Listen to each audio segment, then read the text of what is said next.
అందరికీ నమస్కారం. నా పేరు రమ. అగ్రిమెంట్ వైఫ్ 44వ భాగం. రచయిత నీలిమ గారు. ఏం పీకుతావురా అన్న దివాకర్ మాటలకి అప్పటి వరకు ఉన్న కాస్త ఓపిక కూడా నశించి వాడి ఎదురుగా వెళ్ళి వాడి చెంప మీద గట్టిగా కొడతాడు. ఎంతలా అంటే కుర్చీలో కట్టేసి కూర్చోబెట్టిన వాడు కుర్చీతో సహా పక్కకి పడిపోయేంతలా కొట్టాడు మన విశాల్ బాబు. ఊహించుకోండి, మీరు కూడా సినిమాల్లో ఫైటింగ్స్ చూపిస్తారు కదా, అలాగే ఒక సీను ఊహించుకోండి. నా కళ్ళ ముందే నా కొడుకుని కొట్టడానికి నీకెంత ధైర్యం రా? ఇది మీ అడ్డా అని విర్రవీగుతున్నారా? మేమేం చేయలేం అనుకుంటున్నారా అని కొడుకుని కొడుతున్నప్పుడు అడ్డుగా వెళ్ళి తండ్రి పౌరుషంగా అంటాడు. అవును, ఇది మా అడ్డా కాదు, మీదే. ఏం పీకుతావు? మీరు మర్యాద తప్పితే నేను కూడా తప్పుతాను. నేనంత మంచివాడినేమీ కాదు. మా అమ్మ నాన్న నేర్పించిన సంస్కారం ఉంది కాబట్టే ఇప్పటి వరకు కొంచెమైనా ఓపికగా ఉన్నాను. అంతేకాని మీరు ఏం మాట్లాడినా కూడా ఓపికగా సైలెంట్గా చూస్తూ ఉండటానికి నేనేమీ చేతకాని వాడిని కాదని అంటాడు విశాల్ దివాకర్ని కొడుతూనే. బాబు, నీ కోపంలో అర్థం ఉందేమో నాకు తెలియదు కానీ అసలిప్పుడు ఎందుకు కొడుతున్నారు? మళ్ళీ వీడేం చేశాడని కొడుకుని కళ్ళ ముందే కొడుతూ ఉంటే చూస్తూ తట్టుకోలేక బాధగా అడుగుతారు వాళ్ళ అమ్మగారు. విశాల్ ఎదురుగా వెళ్ళి దండం పెడుతూ, అయ్యయ్యో, మీరెందుకండి దండం పెడుతున్నారు? పెద్దవాళ్ళు, మీరు మాకు దండం పెట్టుకోకూడదు అని ఆవిడ్ని మందలిస్తూనే ఆవిడ చేతులు పట్టుకొని ఏం చేశాడు, ఏం చెయ్యబోయాడు అంతా వివరంగా చెప్తాడు ప్రసాద్.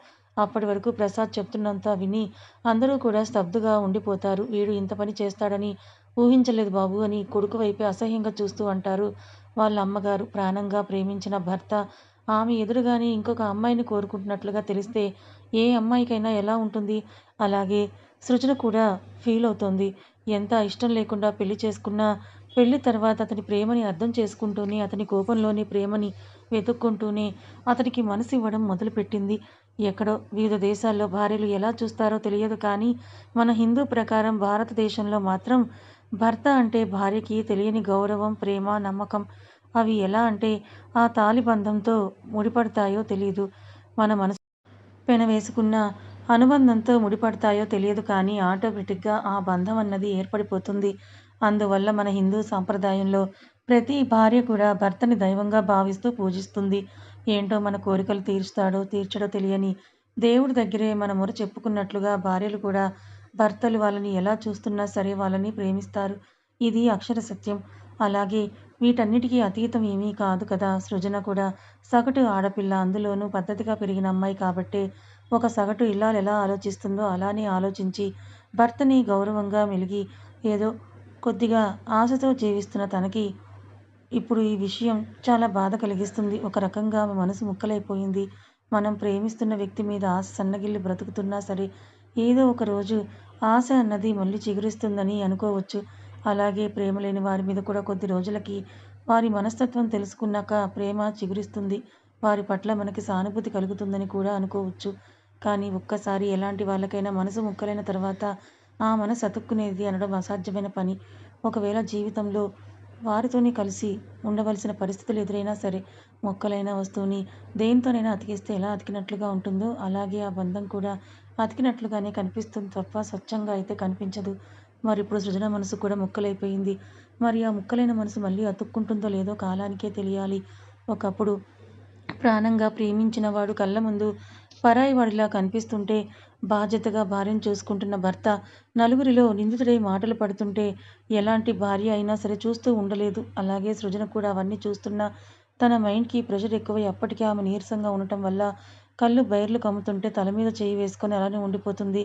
రెండంటే 2 నిమిషాల పాటు భూమి గుండ్రంగా తిరుగుతున్నట్టు అనిపించి అప్పటికే ఆమె తీసుకున్న స్ట్రెస్ వల్ల బీపీ ఎక్కువై కింద పడిపోతుంది. పక్కనే ఉన్న అమృత తనని ఒడిసి పట్టుకుంటుంది.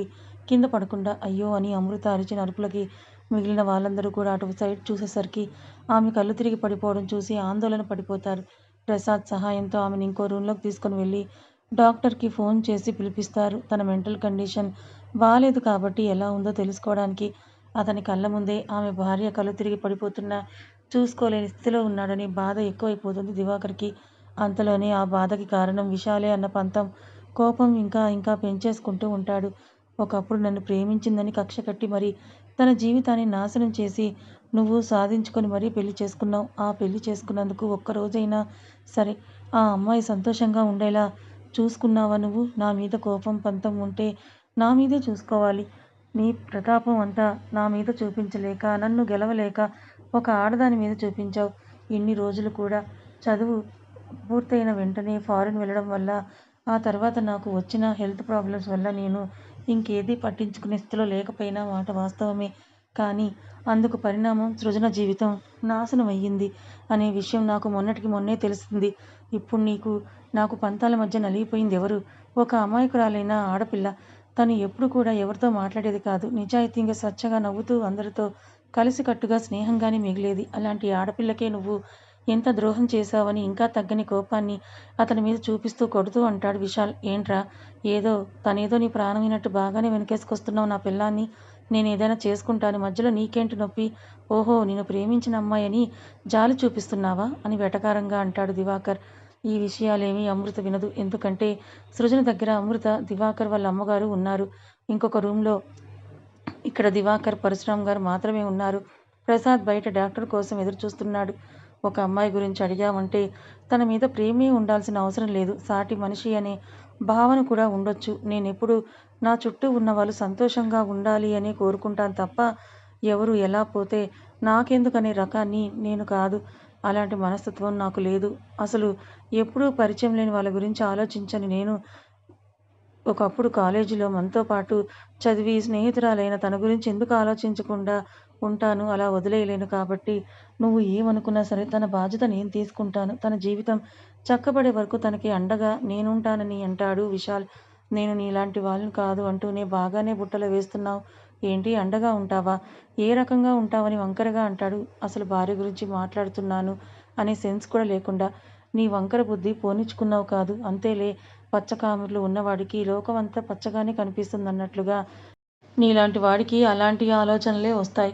అంతకు మించి మంచిగా ఆలోచించగలవని అనుకోవడం కూడా తప్పే అవుతుంది అని చిరాగ్గా చూస్తూ అంటాడు విశాల్. నీతులు చెప్పకు. మరి అండగా ఉంటానంటున్నావు? ఒకప్పుడు నిన్ను ఇష్టపడింది కదా. నువ్వు ఎంత అండగా ఉన్నా సరే నా భార్య అయితే నీ వలలో పడదులే, నువ్వు ఎన్ని వేషాలు వేసినా అని వంకరగా నవ్వుతూ అంటున్న దివాకర్ మాటలకు, పోనీలే, నా గురించి తప్పుగా ఊహించుకున్నా నీ భార్య గురించి మాత్రం అలా అనుకోవడం లేదు. మంచిది. ఏ విషయంలోనైనా సరే కొంచెం మనిషిలా కనిపిస్తున్నావు.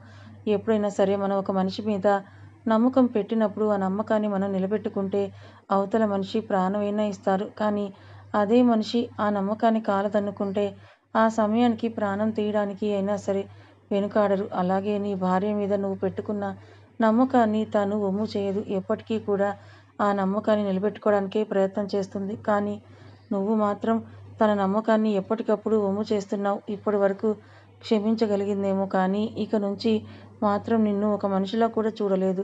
చీడ పురుగును చూసినట్టుగా చూస్తుందేమో. ఆలోచించు ఒకసారి. మనం ప్రాణంగా ప్రేమించిన మనిషి మనల్ని నీచంగా చూస్తుంటే అంతకన్నా దౌర్భాగ్య స్థితి ఇంకేదీ ఉండదు తెలుసా? ఆ విషయం నీకు ఎప్పుడు అర్థమవుతుందో నాకైతే తెలియడం లేదు. ఇప్పటి వరకు నేను నిన్ను ఎందుకు వదిలేశానో చూసి చూడనట్లుగా కేవలం సృజన విషయం గురించి ఆలోచించే ఈరోజు తన జీవితం ఇలా ఉండడానికి కారణం నేనేనేమో అని ఎక్కడో చిన్న గిల్టీ ఫీలింగ్ నాకు మిగిలి ఉంది. నిజానికి నేను కాదు, కానీ నా ఆలోచన అలా ఉంది. ఆ గిల్టీ ఫీలింగ్ పోగొట్టుకోవడానికే మీ ఇద్దరూ సంతోషంగా ఉండాలని ఆలోచిస్తూ ఎప్పటికప్పుడు నిన్ను మందలించి వదిలేస్తున్నాను. అంతేకాని నీకు సరైన గుణపాఠం చెప్పడానికి నాకు మనసు రావట్లేదు. కానీ ఇప్పుడు కూడా నేను నిన్ను వదిలేస్తే ఇంకా నేను చేతకాని వాడినేమో అని మీరు అనుకోవచ్చు. అందుకే ఈసారి ఇంకా మళ్ళీ మీరు మా వైపు కన్నెత్తి చూడగలిగే సాహసం కూడా చేయకుండా ఉండేలా బుద్ధి చెబుదామని నిర్ణయించుకున్నానని అంటూ ప్రసాద్కి సైగ చేశాడు. రెడీ చేయి అన్నట్లుగా. అప్పటికే పరశురాం గారు ఏమీ చేయలేకపోతున్నానని అసహనంగా ఫీల్ అవుతూ పక్కకు వెళ్ళి అతని మనుషులకి ఫోన్ చేద్దామని ఫోన్ తీసేసరికి ఫోన్ లాక్కుంటాడు ప్రసాద్. ఇప్పుడు ఇక్కడ జరుగుతున్నది కళ్ళారా చూడటం తప్ప మీరింకేమీ చేయలేరని విశాల్ గంభీరంగా అంటూ అతను ఒక దగ్గర కూర్చోబెట్టి నా తర్వాత ప్రసాద్ తెచ్చిన వాటిని తీసుకొని అడుగులు వేస్తాడు విశాల్ దగ్గరికి. అవి చూస్తున్న వాళ్ళకి గుండె దడగా ఉంటుంది. సృజన పక్కన కూర్చొని తన తల నిమురుతూ ఇంతకు ముందే వాళ్ళందరికీ మధ్య జరిగిన సంభాషణని గుర్తు చేసుకుంటారు దివాకర్ వాళ్ళ అమ్మగారు. పాపం పిచ్చితల్లి, నిజంగానే నా కొడుకు మారాడని ఎంతో సంతోషపడిపోయింది. కొన్ని రోజులు కోపం నటించినా సరే తన మనసులో బోలెడంత ప్రేమని పెంచుకుంది. మనసులో ధైర్యాన్ని పెట్టుకుని ఆ విషయం అమ్మలా అర్థం చేసుకున్న ఆవిడకే బాగా తెలుసు. ఇప్పుడు మళ్ళీ వాడు మారలేదన్న సంగతి తెలిసిన తర్వాత కోడల పరిస్థితి ఎలా ఉంటుందో అని ఆమెకు విపరీతమైన భయంగా ఉంది. అప్పుడే డాక్టర్ వచ్చి తనని ట్రీట్ చేసి షాకింగ్ న్యూస్ ఏదో వినడం వల్ల కొంచెం బీపీ డౌన్ అయింది. ఇంజెక్షన్ చేశాను. కాసేపటికి తను నార్మల్ అవుతారు. కాకపోతే దగ్గరుండి కొంచెం కేర్ఫుల్గా చూసుకోండి అని చెప్పి అక్కడి నుంచి వెళ్ళిపోతుంది డాక్టర్. చూడండి, నేను ఇలా చెప్తున్నానని ఏమీ అనుకోకండి. మీ ఆయన మంచివారు కాదని నేను చెప్పలేను. ఎందుకంటే ప్రతి భార్యకి తన భర్త మంచివాళ్ళలాగానే కనిపిస్తారు కాబట్టి ఎవరు ఏం చెప్పినా నమ్మరు. మీరిప్పుడు జరిగేవన్నీ ఎక్కువగా ఆలోచించి స్ట్రెస్ ఫీల్ అవ్వకుండా జరుగుతున్న దాన్ని అర్థం చేసుకోవడానికి ప్రయత్నించండి. వాస్తవాన్ని గుర్తించండి. ఎందుకంటే మీ కడుపులో ఉన్న బేబీ కూడా ఇంపార్టెంటే కదా! ముందు వాళ్ళ గురించి ఆలోచించాలి. రేపు నీ భర్త కాకపోయినా నువ్వన్నా సరే నీ బిడ్డకు అండగా ఉండాలి కదా అని అంటుంది అమృత. అప్పుడే మెలకువ వచ్చిన సృజన పక్కకి వచ్చి ఏం మాట్లాడకుండా సైలెంట్‌గా వింటూ ఉండిపోతుంది. ఆమె వైపే తీక్షణంగా ఒక నిమిషం చూసి అక్కడి నుంచి విశాల్ ఉన్న దగ్గరికి వెళ్ళిపోతుంది అమృత. అప్పటికే విశాల్ దివాకర్‌కి ఇవ్వాల్సిన ట్రీట్మెంట్ ఇచ్చేసి పరశురామ్ గారికి స్ట్రాంగ్ వార్నింగ్ ఇచ్చి ఏం చెప్పారో తెలియదు కానీ కొద్దిసేపు అతనితో మాట్లాడి బయటకు వస్తూ ఉంటాడు. అప్పుడే అమృత సృజన గది నుంచి ఎదురవుతుంది. సరేరా, మేము ఇంటికి వెళ్తాం. ఇప్పటికే అమ్మ వాళ్ళు కంగారు పడుతుంటారు. నేను కనీసం ఫోన్ కూడా చేయలేదని ప్రసాద్‌తో చెప్పి అమృతం తీసుకొని విశాల్ ఇంటికి బయలుదేరతాడు. అసలు విశాల్ వెళ్ళిన దగ్గర నుంచి కూడా ఎక్కడి వాళ్ళు అక్కడే కూర్చొని ఎటూ కదలకుండా టెన్షన్‌గా ఎదురు చూస్తున్న కుటుంబ సభ్యులందరూ కారు హార్న్ వినిపించేసరికి ఆతృతగా గుమ్మం వైపు చూస్తుంటారు. అమృత వచ్చేసిందా అని క్యూరియాసిటీగా. కానీ గుమ్మం బయట కారులో నుంచి దిగిన విశాల్ అమృత వాళ్ళతో పాటుగా ఒక 2 ఏళ్ల బాబుని చూసినా వాళ్ళందరికీ చాలా అనుమానాలు, అంతకు మించి ప్రశ్నలు కూడా కలుగుతాయి. ఇదేంటి, ఈ బాబు ఎవరు? వీళ్ళతో పాటు తీసుకొస్తున్నారని ఆవిడ అనుమానాన్ని వ్యక్తం చేస్తూ అడుగుతారు పద్మావతి గారు. కానీ ఇంకెవరికైనా తెలిస్తేనే కదా వాళ్ళు చెప్పేది. ఎవరికీ తెలియదు. సైలెంట్‌గానే చూస్తుండిపోతారు. ఎలాంటి సమాధానం చెప్పకుండా. ఒక్క నిమిషం ఆగండి నాన్న అని వస్తున్న వాళ్ళని పార్వతి గారు గుమ్మంలోనే ఆపి తను గబగబా వంటగదిలోకి వెళ్ళి ఎర్రనీళ్లు తీసుకుని వచ్చి దిష్టి తీస్తారు. ఇప్పుడు ఇవన్నీ ఎందుకు మామ్ అని విశాల కొంచెం చిరాగ్గా అంటే, అలా అనుకు నాన్న, ఎవరికి దిష్టి తగిలిందో ఏమో. పెళ్ళై 2 రోజులు కాకముందనే ఇంతవరకు వచ్చింది వాతావరణం. నరుడు గోలకి నల్లరాయి అయినా బద్దలవుతుందంటారు కాబట్టి ఇలాంటివి మనకు నచ్చకపోయినా కొన్ని సార్లు పాటించాలి. సైలెంట్‌గా ఉండని పద్మావతి గారు కసిరినట్టుగా అనేసరికి గ్రాని మాటలకి ఎదురు చెప్పలేక సైలెంట్‌గా ఉండిపోతాడు. అమృత ఎత్తుకున్న బాబు వైపు ప్రశ్నార్థకంగా చూస్తూనే ఏమీ మాట్లాడకుండా దిష్టి తీసి బొట్టు పెట్టి వాళ్ళని లోపలికి వెళ్ళమని చెప్తారు పార్వతి గారు. ఇప్పుడు చెప్పు మనవరాలా, ఎక్కడికి వెళ్ళావు అంత హడావిడిగా? మాకెవరికీ కూడా ఒక మాట అయినా చెప్పాలనిపించలేదా? లేకపోతే చెప్పే పరిస్థితి రాలేదా? ఇంతకీ ఈ బాబు ఎవరని అడుగుతారు సూటిగా. అమ్మా ఉండు నువ్వు. అమ్ము తల్లి గురించి తెలిసి కూడా ముందే ప్రశ్నలు వేస్తున్నావేంటి? తను ఎలాంటి సిచ్యువేషన్ నుంచి వచ్చిందో మనకు తెలియదు. ముందు కాస్త ఫ్రెష్ అయ్యి రాని అని అంటారు భాస్కర్ గారు. లేదు మావయ్య, ఇప్పటికే చాలా ఆలస్యం చేశాను. నేను మీ దగ్గర కొన్ని విషయాలు దాచి ఇప్పటికైనా సరే నన్ను చెప్పనివ్వండి. అమ్మమ్మగారు అడుగుతున్న ప్రశ్న తప్పేం కాదు కదా. ఎప్పటికైనా చెప్పాల్సిందే అని అంటుంది అమృత. అది కాదురా, చెప్పొద్దు ఇప్పుడని నిన్ను కాదని ఎవరూ అనడం లేదు. నిజానికి తెలుసుకోవాలని మాకు కూడా ఉంది. కానీ ఇప్పుడు అంత అర్జెంట్ ఏముంది, కాసేపాగి చెప్దువు గాని అని అంటున్నానంతే అని అంటారు భాస్కర్ గారు. అప్పటి వరకు అమృత భుజం మీద ముద్దుగా పడుకొని ఉన్న ఆ బాబు వీళ్ళ మాటలకు లేస్తాడు. మమ్మా పత్తేతావా? నువ్వు ఎవలో నన్ను తీతుకుపోయాలు అని అమృత బొగ్గలు పట్టుకొని తన కళ్ళల్లోకి ప్రేమగా చూస్తూ అడుగుతాడు ఆ చిన్ని బాబు వచ్చిరాని మాటలతో. ఆ బాబు మాట్లాడిన అన్ని మాటలు అర్థం కాకపోయినా అమ్మ అనే మాట అక్కడున్న వాళ్ళందరినీ అర్థం చేసుకున్నారు. అమ్మ అని పిలుస్తున్నాడా అని షాక్‌గా ఒకరి వైపు మరొకరు ప్రశ్నార్థకంగా చూసుకుంటూ ఉంటారు. భాస్కర్ గారైతే విశాల్ వైపు చూస్తాడు. ఏంటన్నట్లు కళ్ళతోనే సైగ చేస్తూ. నాకు కూడా తెలీదు, కాసేపు ఆగండి తెలుస్తుందన్నట్లు విశాల్ తన కళ్ళతోనే సమాధానం చెప్తాడు. ఇంకేం చేయలేక అమృత మీదే దృష్టి నిలుపుతారు అందరూ, తను చెప్పే సమాధానం ఏంటో అని. ఈ బాబు నా కొడుకని అమృతన్న మాటలకి ఒక్క విశాల్ తప్ప మిగిలిన కుటుంబ సభ్యులందరూ కూడా షాక్ అయిపోతారు. అప్పటికే విశాల్ ఆజ్ఞ మేరకు ఇంట్లో పనిచేసే వాళ్ళందరూ బయటకు వెళ్ళిపోతారు. ఎందుకంటే ఇంటి గుట్టురట్టు అవ్వకుండా మిగిలిన వాళ్ళందరికీ తెలియనివ్వకుండా జాగ్రత్త పడుతూ. ఏంటి నీ కొడుకా? ఎలా అని అడుగుతారు పద్మావతి గారు ప్రశ్నార్థకంగా చూస్తూ. ఒక్కొక్క మాటకి మధ్య మధ్యలో గ్యాప్ ఇస్తూ అవునమ్మమ్మ, నా కొడుకే. నేను కన్న కొడుకు కాదు, నేను పెంచిన కొడుకని అంటుంది అమృత వాళ్ళందరి వైపే చూస్తూ. అంటే ఈ బాబు వాళ్ళ అమ్మా నాన్న లేని అనాథ? లేకపోతే ఉండి కూడా అనాథ అయ్యాడా? నువ్వు చెప్పిన దాన్ని బట్టి ఇప్పటి వరకు ఈ బాబుని నువ్వే పెంచావా? కానీ మాకెవరికీ అసలు తెలియలేదు అంటే రహస్యంగా పెంచావా? లేకపోతే తెలియాల్సిన అవసరం మాకు లేదు అని అనుకున్నావా? అని అంటారు పద్మావతి గారు ఆమె మాటల్లోని అర్థాన్ని వెతుకుతూ. అయ్యో అమ్మమ్మగారు, మీరు అలా ఆలోచించకండి. నేను మీ అందరికీ విషయం చెబుదాం అనుకున్నాను. కాకపోతే చెప్తే మీరు ఎలా రియాక్ట్ అవుతారనే భయం ఎక్కువగా ఉండటం వల్ల చెప్పాలనుకున్న ప్రతిసారి దాటేస్తూ వచ్చాను. ఈ బాబు అందరూ ఉండి అనాథ కాదు. కొంతమంది చేసిన మోసానికి ప్రతిఫలం. ఇంకొంతమంది చేసుకున్న పాపానికి కర్మఫలం, మరికొంతమంది మూర్ఖత్వం వల్ల కోల్పోయిన పసితనం అన్నీ కలిపి ఈ బాబు జీవితాన్ని ప్రశ్నార్థకంగా మార్చిందని ఎంత ఉద్వేగంగా అంటుంది అమృత. అందరూ ఊపిరి కూడా తీసుకోవాలనే ఆలోచన లేకుండా ఊపిరిని బిగబట్టి మరీ చూస్తూ ఉంటారు అమృత వైపే. తాను చెప్తున్న మాటల్ని వింటూ ఒక అంచనాకి రావడానికి ప్రయత్నం చేస్తున్నారు. ఈ బాబు వాళ్ళ అమ్మ నేను చిన్నప్పటి నుంచి కలిసి చదువుకున్న స్నేహితులం. నాకంటూ మా అమ్మ చనిపోయిన తర్వాత ఇంట్లో నన్ను పట్టించుకొని నాతో స్నేహంతో మాట్లాడేవాళ్ళు లేనప్పుడు తన మాటే నాకు ఊపిరిలా పనిచేసింది. తన పరిచయం ఒక వరంలా భావించాను. తను తీయగా పిలిచే అమృత అన్న పిలుపు కోసం పరితపించేదాన్ని. నాకంటూ నా అని చెప్పుకునే వాళ్ళు ఎవరైనా ఉన్నారంటే నాన్న. నాన్న తర్వాత చైతు. ఆ తర్వాత తన స్నేహం పదిలం చేసింది. ఇంట్లో ఎంత నలిగిపోయినా స్కూల్కి కాలేజ్కి వెళ్ళి తనతో గడిపిన కాస్త సమయం నాకు ఎంతో ఆనందాన్ని ఇచ్చేది. ఇంకా ఎంతో ఊరట లభించేది. అందుకే మా మధ్య దూరం ఏర్పడినా సరే మా స్నేహం మధ్య దూరం రానివ్వలేదు. కొన్ని రోజులకి తాను వాళ్ళ నాన్నగారి ట్రాన్స్ఫర్ కారణంగా మా ఊరి నుంచి వెళ్ళిపోయింది. అప్పుడు మేమిద్దరం కొంచెం దూరంగా ఉన్నా ఎప్పటికప్పుడు కలుసుకొని ఏదో ఒక సమయంలో మాట్లాడుకునేవాళ్ళం. అప్పుడే ఒకసారి నాకు ఫోన్ చేసి అర్జెంటుగా రమ్మని చెప్పి పిలిపించింది. అందుకని వెళ్ళి చూసేసరికి తీరని దుఃఖంలో మునిగిపోయింది అప్పటికే. అప్పటి వరకు ఎవరికీ చెప్పుకోకుండా తనలో తనే నలిగిపోయింది. ఏమైందో చెప్పమని గట్టిగా అడిగేసరికి జరిగిందంతా చెప్పింది. అప్పటికే సంవత్సరం నుంచి ఒక అబ్బాయితో ప్రేమలో మునిగిపోయి హద్దులు అంటూ ఆంక్షలు లేకుండా ఇద్దరూ గడిపారు. దానికి ప్రతిఫలంగా ఇదిగో ఈ బుజ్జి తండ్రి తన కడుపులో పడ్డాడు. కానీ ఆ విషయం అతనికి చెప్తే నాకు దానికి ఎలాంటి సంబంధం లేదు. దీనికి కారణం నేనే అని గ్యారెంటీ ఏంటి అని నానా మాటలంటూ తనని అనుమానించి నేరమంతా ఆమె మీదే మోపేసి తనని వదిలించుకొని వెళ్ళిపోయాడు. అలాంటి వాడిని గుడ్డిగా నమ్మడమే పెద్ద తప్పు అని అనుకుంటే ఆ తప్పుకు ప్రతిఫలంగా తన కడుపులో పెరుగుతున్న బిడ్డని చంపితే అంతకన్నా పెద్ద తప్పు చేసిందవుతుంది అని ఎవరితో చెప్పుకోలేక నన్ను పిలిచి నాతో పంచుకుంది. ఎలాగైనా తనకి న్యాయం చేయాలని అనుకొని అతని దగ్గరకు తీసుకువెళ్ళమని అడిగితే తీసుకువెళ్ళింది. కానీ ఇచ్చినవన్నీ రాంగ్ అడ్రస్లే కావడం వల్ల కలవలేకపోయాము. అసలు ఎక్కడున్నాడో కూడా తెలియదు. చాలా వెతికాను కొన్ని రోజులు. ఇంకేం చేయలేక ఒకవైపు తన కడుపులో పెరుగుతున్న ప్రాణం పెరుగుతూ ఉంటే దాయడం కూడా కష్టం కాబట్టి ఎలాగోలా ధైర్యం చేసి వాళ్ళ అమ్మ వాళ్ళకి చెప్తే అర్థం చేసుకుంటారు. ఏదో ఒక ఉపాయం చూపిస్తారని మేము నిర్ణయించుకొని అనుకున్నట్లుగానే ఒకరోజు వాళ్ళ ఇంట్లో వాళ్ళతో విషయం మొత్తం చెప్పేసరికి తనని నానా మాటలు అని గుడ్డును కొట్టినట్టు కొట్టి ఇంట్లోంచి గెంటేశారు వాళ్ళ నాన్నగారు. కనీసం కూతురనే ఆలోచన కూడా లేకుండా ఇంకేం చేయలేక ఒంటరిగానే తనకి తెలిసిన ఒక షాపులో పనికి వెళ్తూ బ్రతికింది. కడుపులో ఉన్న బిడ్డని చంపుకోలేక.